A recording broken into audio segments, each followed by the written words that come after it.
So I think it's recording. Yeah, I'm going to assume it's recording, but I hope I don't have to do this over. But hey guys, I'm back, and I looked up what sign Mercury is retrograding in, and it's retrograding in Pisces, which to me is very interesting because Pisces is, the fish. It's the um, it's the big know-it-all. I know this, I know that. You can't really tell them too can't tell Pisces too much. But anyway, getting into, and again, with all my videos, I keep it as simple as possible. I do not go into real depth because I want everybody on every level of astrology to be able to relate to it. So with that being said, Pisces is more so the great I know. So with Mercury, which is obviously thoughts, messages, and all that, the things you think you know, the messages you were getting, you're going to start to question them. And well, unless you have a Mercury retrograde in your chart, then don't worry about it.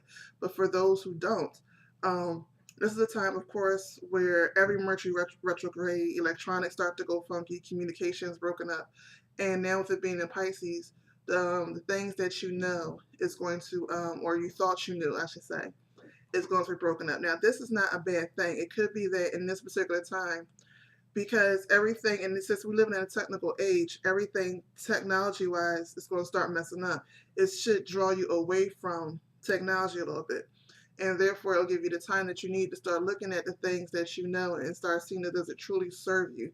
Start questioning it. Like if you wasn't questioning it already, it should force. This is a time that's going to force you to question it. Does this belief still serve you? Do you still believe it? And again, this will also still happen while we're under the Jupiter retrograde, which is in Cancer. So it's really going to take you deep to your feelings about what you know. Again, one of my beliefs is I don't believe any retrograde is bad. It's all good. It's all there for a purpose.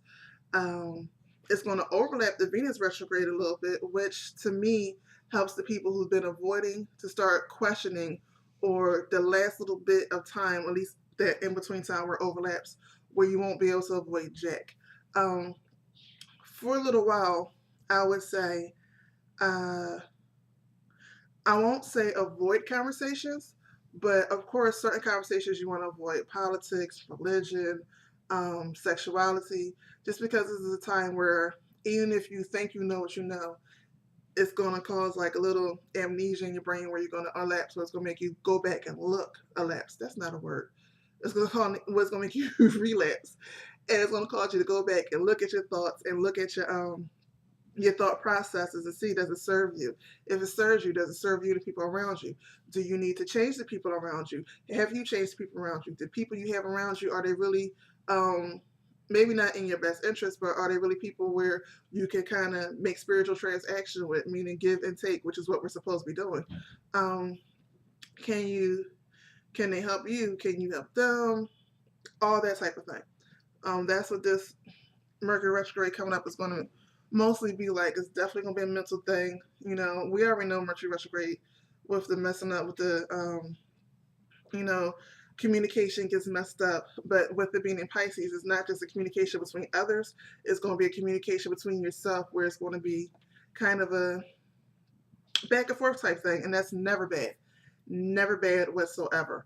Because a lot of us, the reason why it's not bad is because a lot of us get stuck in a certain mind frame and we're doing things a certain way for so long that even though this way is outdated, we don't change it just because we're used to doing it, even though it's not working for whatever it is you're doing now, or you're stuck in a cycle where is that you want to break out the cycle, but you just don't know how because you've been repetitive for so long.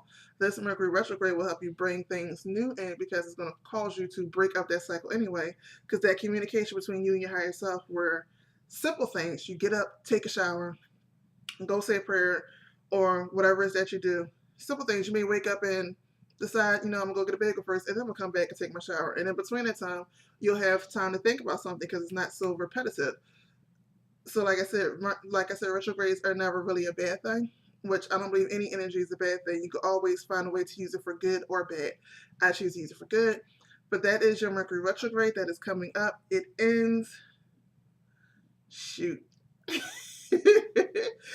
It ends, I want to say in, ain't that long. I want to say it ends in March or the end of February. I don't know. But it's coming up soon, and you should get yourself prepared. Get your devices prepared. You can start putting a good stone to use is fluorite. Start putting more fluorite around your devices. Put obsidian around your devices. My brain's thinking labradorite, but that's not the stone I'm seeing in my head. So have your celestite, especially if you're doing meditations. Have your celestite out, your amethyst out.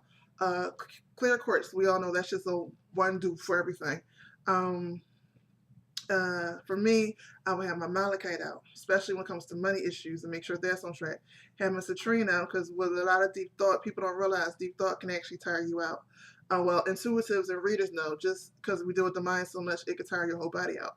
So have a lot of citrine around you. Have a lot of other things around you that'll give you energy. Work with the colors yellow and orange. Excuse me.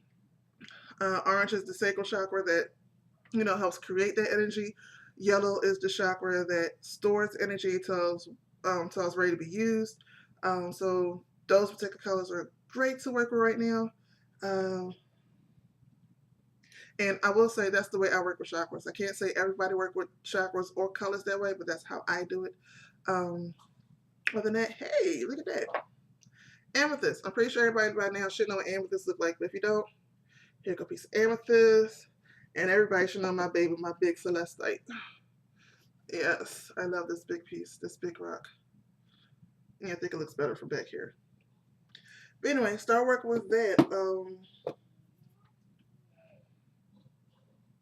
Pretty much, that's it. Other than that, once we get in Mercury retrograde, the things you don't want to do, even though you're thinking about it, write it down, wait till Mercury retrograde over it, and then go back and address it.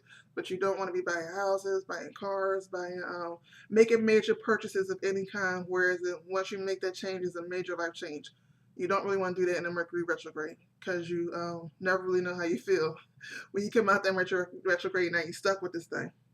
So, other than that, I believe this video is over. Mercury retrograde Pisces, blah, blah, blah. Yeah, and I'm going to share my sand again. Where I put my sand. Because I am very happy. Sand, dirt, whatever. It came from Egypt. I am happy. Shake it up. Shake it up. Shake it up. Peace.